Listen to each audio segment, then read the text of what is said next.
Hello friends, this is Himanshu Ranjan.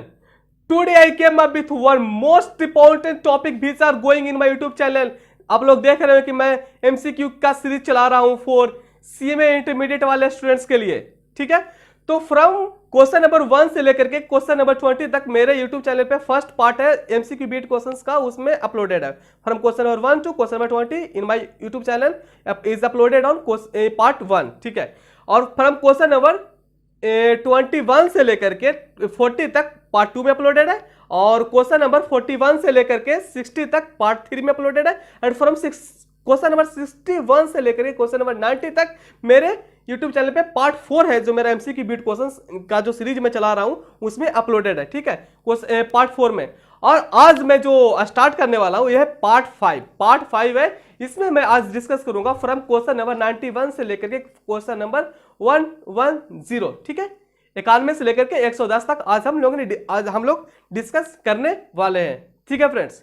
तो बने रहिए लास्ट तक वीडियो में। और मोस्ट इंपॉर्टेंट मैं बता दूं आपको, अगर कुछ भी क्वेरी है related to any of the papers for CMA intermediate वाले स्टूडेंट्स, तो मेरा डिस्क्रिप्शन बॉक्स में फेसबुक और इंस्टाग्राम का लिंक दिया हुआ है, वहां से आप मेरे को फॉलो भी कर सकते हैं इंस्टाग्राम पे, और मेरे फ्रेंड भी बन सकते हैं फेसबुक पे, ठीक है। और अगर इस कोई भी PDF चाहिए, जितना भी मेरे यूट्यूब चैनल पे वीडियोस अपलोडेड होता है ना, कोई भी PDF चाहिए तो आप Himanshu Ranjan classes Telegram channel है, टेलीग्राम पे जाइएगा, सर्च करिएगा हिमांशु रंजन क्लासेस, वहां से आपको PDF अवेलेबल हो जाएगा। तो चलिए वीडियो स्टार्ट करते हैं। क्वेश्चन नंबर 90 तक हो चुका है, और फ्रॉम क्वेश्चन नंबर 91 से स्टार्ट करेंगे। क्वेश्चन नंबर 1 से लेकर के क्वेश्चन नंबर 20 तक मेरा पार्ट 1 में था, और जो भी मैं इंट्रोडक्शन में बोल चुका हूँ। चलिए आप लोग हम अभी डायरेक्ट क्वेश्चन से स्टार्ट करते हैं। क्वेश्चन नंबर 90 तक तो हो चुका है ना। चलिए question number 91, A bill of exchange that is drawn accepted और इंडोर्स्ड विदाउट कंसिडरेशन। बोलता है कि बिल ऑफ एक्सचेंज है वो ड्रॉ किया जाता है एंड एक्सेप्ट किया जाता है, और इंडोर्स मतलब दिया किसी को देता है विदाउट कंसिडरेशन, उसमें कोई कंसिडरेशन मतलब उसमें कुछ भी मॉनेटरी टर्म मतलब कुछ भी पैसा का लेन देन नहीं होता है, तो उसे क्या बोला जाता है? उसे बोला जाता है एकोमोडेशन बिल, ठीक है। इसको हाईलाइट कर देता हूँ, उसको बोला जाता है एकोमोडेशन बिल, एकोमोडेशन बिल, ठीक है फ्रेंड्स। चलिए नेक्स्ट देखते हैं क्वेश्चन नंबर 92। क्वेश्चन नंबर 92 बोलता है under industrial dispute act appropriate government में required to constitute workmen committee on any day in the preceding 12 months where an industrial establishment employ. बोलता है कि इंडस्ट्रियल डिस्प्यूट एक्ट के अंदर बोलता है कि वर्कमैन कमिटी कितना होना चाहिए, मतलब नहीं कितना नंबर ऑफ वर्कर अगर एक इंडस्ट्री में होगा तो उसको वर्कमैन कमेटी बनाना कंपलसरी है, ठीक है। तो कम से कम किसी भी इंडस्ट्री में कम से कम अगर 100 या 100 से ज़्यादा वर्कर अगर काम करते हैं तो उस इंडस्ट्री में वर्कमैन कमेटी बनाना कंपलसरी हो जाता है, ठीक है। 100 या 100 से ज़्यादा वर्कर अगर काम करते हैं तो वर्कमैन कमेटी बनाना कंपलसरी हो जाता है, ठीक है फ्रेंड्स। क्वेश्चन नंबर 92 का ऑप्शन बी हो जाएगा। चलिए आगे बढ़ते हैं। Question number 93। क्वेश्चन नंबर 93 बोलता है employee state insurance act 1948 is applicable to all ESI। Employee state insurance act 1948 is applicable to all factory. Employ state insurance act है 1948, ये अप्लीकेबल होता है all factory including factory belonging to government, but excluding seasonal factory, ठीक है। जो ESI act है ना, employ state insurance act 1948, ये अप्लीकेबल होता है सभी फैक्ट्री के ऊपर, including factory belonging to government but excluding seasonal factory, ठीक है। जैसे देखिए मैं ESI एक्ट हो गया, चाहे इंडस्ट्रियल डिस्प्यूट एक्ट हो गया, तो थोड़ा मैं आपको इंट्रोडक्शन भी बताता हूँ कि इंडस्ट्रियल डिस्प्यूट एक्ट क्या होता है, ESI एक्ट क्या होता है, क्योंकि थोड़ा जान लेने से और भी बेटर होगा, ठीक है। ESI जैसे कि बताऊँ इंडस्ट्रियल डिस्प्यूट एक्ट होता है ना, इंडस्ट्रियल डिस्प्यूट एक्ट, इसमें होता है कि डिस्प्यूट क्रिएट हो जाता है, एम्प्लॉयर के बीच भी हो सकता है, एम्प्लॉय के बीच भी हो सकता है, चाहे एम्प्लॉय के बीच में भी हो सकता है। तो ये सब चीज से रिलेटेड जो भी लॉ है, लॉ है लेबर लॉ, वो इंडस्ट्रियल डिस्प्यूट एक्ट 1947 में दिया हुआ है, ठीक है। तो उसमें बोला था कि वर्कमैन कमेटी होता है, कब बनाना पड़ता है। देखिए वर्कमैन कमेटी इसलिए बनाना पड़ता है कि ये कमेटी अगर बन जाएगा तो वर्कमैन मतलब लेबर के बीच में झगड़ा नहीं होगा। तो 100 या 100 से ज़्यादा अगर किसी भी इंडस्ट्री में अगर एम्प्लॉय काम करते हैं, वर्कर काम करते हैं, तो वहाँ पे वर्कमैन कमेटी बनाना कंपलसरी हो जाता है। ठीक है, चलिए क्वेश्चन नंबर 93, जिससे बता चुका हूँ कि ESI एक्ट कहाँ अप्लीकेबल होता है, तो सभी फैक्ट्री पे अप्लीकेबल होता है, बट एक्सक्लूडिंग एक्सक्लूडिंग बोलता है सीजनल फैक्ट्री। ठीक है, तो ESI एक्ट 1948, ESI एक्ट मतलब होता है ना कि एक तरह के ये इंश्योरेंस है। ठीक है, इंप्लॉय के लिए इंश्योरेंस करवाता है ESI एक्ट में, जिसमें बोलता है कि कोई भी इंप्लॉय अगर किसी भी इंडस्ट्री में काम कर रहा है तो वो अपना इंश्योरेंस नहीं करवा सकता है। ठीक है, वो अपना इंश्योरेंस नहीं करवा सकता है।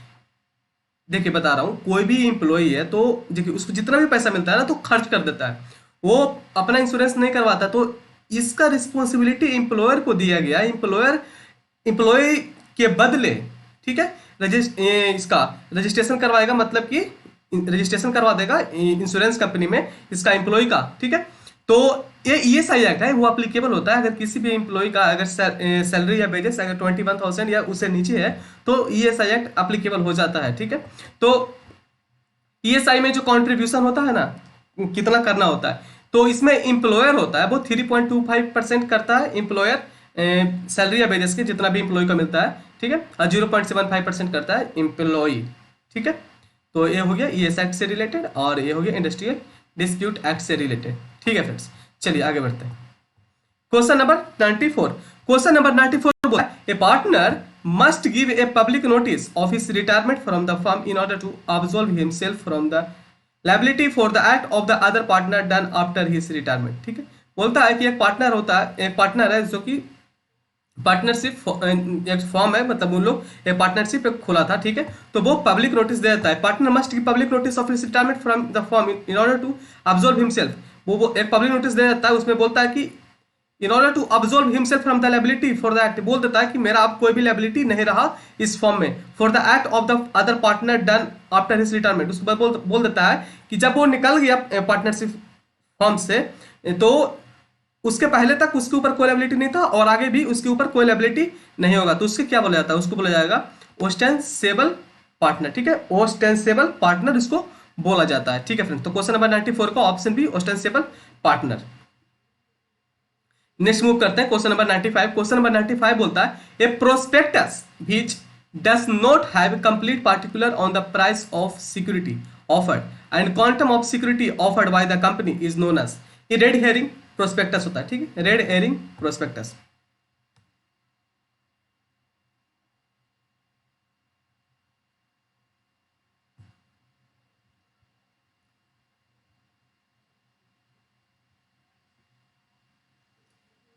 रेड हेरिंग प्रोस्पेक्टस होता है ना, जैसे कि कंपनी जब शेयर इश्यू करता है तो उससे पहले रेड हेरिंग प्रोस्पेक्टस इश्यू कर देता है, उसमें पूरा कंप्लीट डिटेल नहीं रहता, उसमें कुछ डिटेल होता है। prospectus which does not have complete particular on the price of security offered and quantum of security offered by the companies, उसे ही रेड हेरिंग प्रोस्पेक्टस बोला जाता है। चलिए क्वेश्चन नंबर 96 देखते हैं। क्वेश्चन नंबर 96 बोलता है the crucial steps in understanding business ethics is, crucial steps क्या है, crucial step in understanding business ethics is, crucial steps है स्टेबलाइजिंग कोड्स ऑफ एथिक्स या learning to recognize ethical issue या having sufficient efficient operation या implementing strategic plan. ठीक है, तो question number 96 का learning to recognize ethical issue. ठीक है, learning to recognize ethical issue होगा crucial steps in understanding business ethics. ठीक है friends, next moving to question number 97। Question number 97 बोलता है which of the following reason is applicable for the unethical business practice. Unethical business practice का इसमें से कौन सा फ्लोइंग रीजन है अनइथिकल बिजनेस प्रैक्टिस का? अनइथिकल बिजनेस प्रैक्टिस का मोस्ट रीजन है इसमें एडमिनिस्ट्रेटिव करप्शन अगर होता है तो वो अनइथिकल बिजनेस प्रैक्टिस है। ठीक है, अगर करप्शन कहीं भी हो रहा है किसी भी ऑर्गेनाइजेशन के अंदर तो वो अनइथिकल काम है। ठीक है, अच्छा काम नहीं है, वही बोल रहा है। क्वेश्चन नंबर 97 हो गया which of the following reason is applicable for unethical business practice. Administrative corruption है तो वो अनइथिकल बिजनेस प्रैक्टिस के अंदर आता है। ठीक है friends, next move to question number 98। Question number 98 बोलता है a party who does not suffer any loss in case of breach of contract. अगर एक ब्रीच ऑफ कॉन्ट्रैक्ट मतलब हुआ कि अगर कॉन्ट्रैक्ट टूट गया तो उसमें एक पार्टनर है, एक पार्टी है, उसके ऊपर कोई he does not suffer any loss in case of breach of contract, उससे बोला जाता है नॉमिनल डैमेज। ठीक है, उससे बोला जाता है नॉमिनल डैमेज। आगे बढ़ते हैं, क्वेश्चन नंबर 99। क्वेश्चन नंबर 99 है, if part of contract is illegal, if a part of contract is illegal then the whole contract will be void. ठीक है, अगर पार्ट ऑफ द कॉन्ट्रैक्ट भी अगर इलीगल हो जाता है, अगर पार्ट भी थोड़ा भी अगर इलीगल हो जाता है तो उस कॉन्ट्रैक्ट को वॉइड माना जाता है। ठीक है, तो वॉइड हो जाएगा। ठीक है फ्रेंड्स, नेक्स्ट मूव करते हैं क्वेश्चन नंबर 100। क्वेश्चन नंबर 100 बोलता है, in which of the following cases the claim of quantum meruit. ठीक है,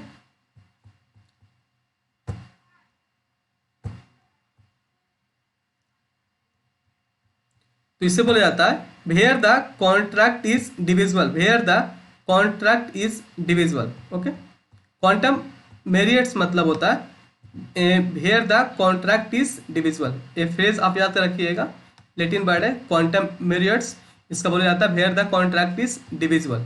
ठीक है friends, next moving to question number 101।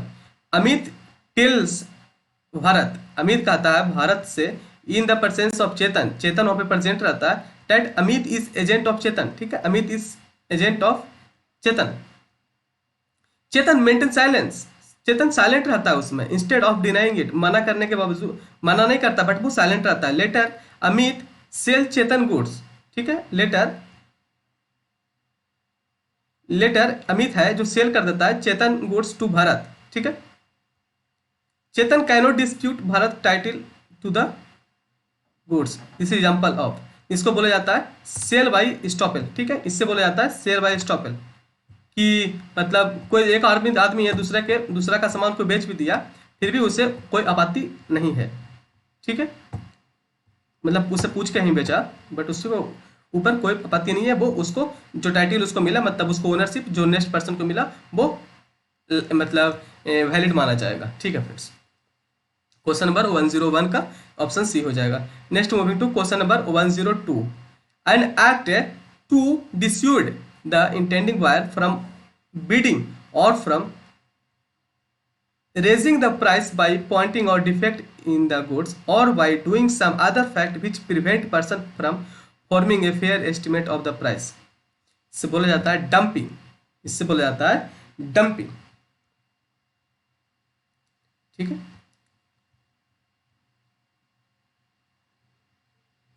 क्या बोला कि doing some other act which prevent person from forming a fair estimate of the price, तो मतलब उसको ऐसा किया जाता है कि वो प्राइस कम करे तो इसलिए उसको डंप किया जाता है, डंपिंग। ठीक है फ्रेंड्स, तो क्वेश्चन नंबर 102 का option B dumping. Question number 103 देखते हैं। क्वेश्चन नंबर 103 है, if a minor draw endorse deliver or negotiate an instrument such instrument binds, उसको बोला जाता है बाइंड्स होगा all party to the instrument except है माइनर, माइनर के छोड़ करके सब उसके उस कॉन्ट्रैक्ट के लिए लायबल होगा। ठीक है, क्वेश्चन नंबर 104 देखते हैं। क्वेश्चन नंबर 104 बोलता है इन ए पार्टनरशिप फॉर्म, एक पार्टनरशिप फॉर्म में the decision can be made by rule of majority where decision relate to, बोलता है कि इन ए पार्टनरशिप फॉर्म में the decision can be made by rule of majority, decision लिया जाता है, the decision can be made by the rule of majority where decision relate to, where decision relate to, so बोला जाता है ordinary routine matter, ordinary routine matter. Question number 105, power to exempt any LLP or class of LLP for audit of accounts is with, सब exemption का जो भी power होता है audit करवाना है नहीं करवाना है सब सेंट्रल गवर्नमेंट के अंदर होता है। ठीक है, is with central government, power to exempt any LLP or class of LLP for audit of accounts is with central government. ठीक है friends, next moving to question number 106। Question number 106 बोलता है every inspector appointed under the factory act or payment of wages act deem to be, जो भी inspector appoint होता है ना factory act में या फिर वेजेस एक्ट में, तो उसे क्या बोला जाता है, तो उसे पब्लिक सर्वेंट बोला जाता है, पब्लिक सर्वेंट। ठीक है, 106 में public servant, every inspector appointed under factory act और वेजेस एक्ट, तो उसे पब्लिक सर्वेंट बोला जाता है। ठीक है, question number 107 no fine can be impose on any employed person who is under the age of 15। 15 साल या उससे नीचे का कोई पर्सन है, कोई भी एम्प्लॉयड है, तो उसे उसके ऊपर कोई भी तरीका का फाइन नहीं लगता है, नो फाइन। क्योंकि 15 साल से नीचे का कोई बच्चा है तो उसको खेलने खेलने कूदने का उसका उम्र है, बट वो कुछ मजबूरियां उसके घर में कि इसके कारण वो काम कर रहा है, तो अगर कुछ गलती उससे हो भी जाता है तो फिर भी उसके ऊपर फाइन नहीं लगता है। ठीक है, 107 का ऑप्शन सी हो जाएगा 15। क्वेश्चन नंबर 108 देखते हैं। क्वेश्चन नंबर 108 बोलता है in case of employ covered under ESI the accident report shall be sent. जो एक्सीडेंट रिपोर्ट होता है वो सेंड किया जाता है फॉर्म नंबर 16 में। ठीक है, जो एक्सीडेंट रिपोर्ट होता है ना वो फॉर्म सेंड किया जाता है फॉर्म नंबर 16 में। ठीक है friends, form number 16 to local office of the ESI to which the company is attached. ठीक है, इससे मैं बता चुका हूँ ना इसमें ईएसआई एक्ट में कि इसमें एम्प्लॉय होता है और एम्प्लॉयर होता है, दोनों कुछ ना कुछ कंट्रीब्यूशन करता है। मतलब employ 3.25% of salary and wages and जो एम्प्लॉय होता है वो 0.75% of the salary and wages contribute करता है ईएसआई में। मतलब एक इंश्योरेंस कंपनी है, सपोज दैट एलआईसी है, तो उसमें ऐसे प्रीमियम कंट्रीब्यूट करता है। तो अगर कुछ इंसिडेंट हो जाता है तो एम्प्लॉय को वही प्रीमियम जो जमा किया था इन लोग, तो उसी से रिवर्समेंट आकर के इसका इलाज भी होता है और इसका कुछ न कुछ इसका जब जितना दिन इसका इलाज होता है तो उतना दिन वो कंपनी में काम नहीं कर पाता है ना कंपनी में जाकर के, तो उसके बदले उसको कुछ ना कुछ वेजेस भी मिल जाता है। ठीक है, तो क्वेश्चन नंबर 108 था कि in case of employ covered under ESI the accident report shall be sent. तो जो उसका सपोज दैट एक्सीडेंट हो गया तो एक्सीडेंट रिपोर्ट वो जो सेंड करेगा टू लोकल ऑफिस वो फॉर्म नंबर 16 में करेगा to the of the ESI to which company is attach. ठीक है, फॉर्म नंबर 16। नेक्स्ट हम लोग मूव करते हैं क्वेश्चन नंबर 109 में। 109 बोलता है question number 109 the first case doctrine of frustration as decided by Supreme Court of India. Doctrine of frustration होता है वो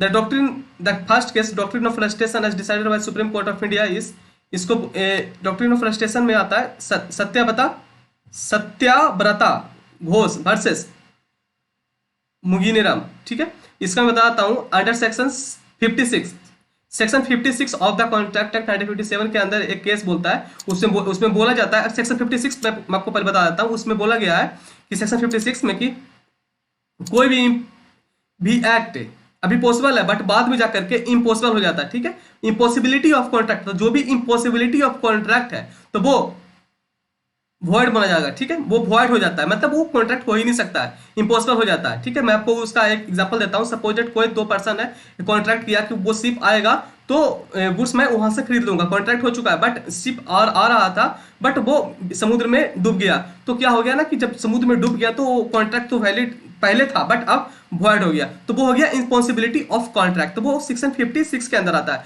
तो ऐसे ही सेक्शन 56 के अंदर बोलता है कि इम्पॉसिबिलिटी ऑफ कॉन्ट्रैक्ट मतलब इम्पॉसिबल हो गया तो वॉइड हो गया, मतलब वो कॉन्ट्रैक्ट इनवैलिड हो गया, मतलब वॉइड हो गया अभी।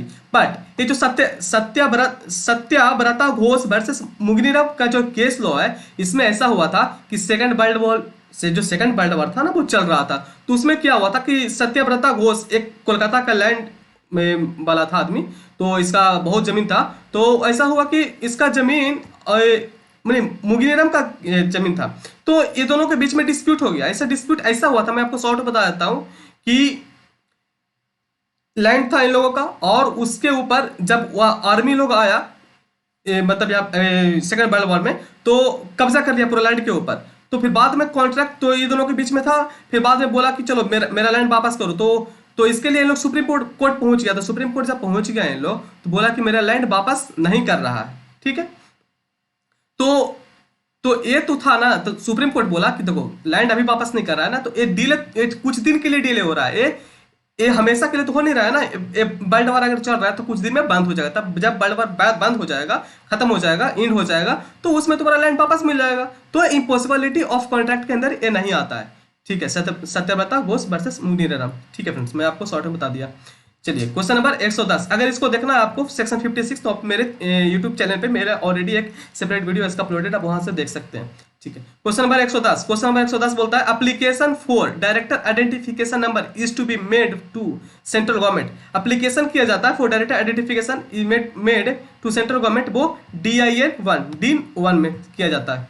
किसी भी इंसान को अगर डायरेक्टर बनना है तो उसको फॉर्म भरना पड़ता है DIN1। Application for director identification number is to be made to central government. उसको D नंबर 1 सेंड करना होता है, मतलब एप्लीकेशन फॉर्म भरना पड़ता है, तभी वो जाकर के डायरेक्टर बन सकता है। तो चलिए फ्रेंड्स, आज था MCQ बिट क्वेश्चंस, और ऐसे ही वीडियो पे बने रहिए। और वीडियो को अगर अच्छा लगा तो प्लीज़ वीडियो को लाइक मारिएगा और थोड़ा सा शेयर कर दीजिएगा। इनू मीनू टीनू कीनू राहुल जितना भी है या जितना भी फ्रेंड बनता है सबको शेयर मारिए, जल्दी जल्दी शेयर करिए। और भी जितना जल्दी शेयर करिए उतना ज़्यादा वीडियो इंप्रूवमेंट होगा, और भी मैं आप लोग के लिए जल्दी जल्दी वीडियो अपलोड करूँगा। ठीक है, तो चलिए वीडियो लाइक करिए, थोड़ा शेयर करिए, और अभी तक चैनल को सब्सक्राइब नहीं किए हैं तो इतना भूल मत करिए, चैनल को तुरंत सब्सक्राइब मारिए। चलिए, थैंक यू।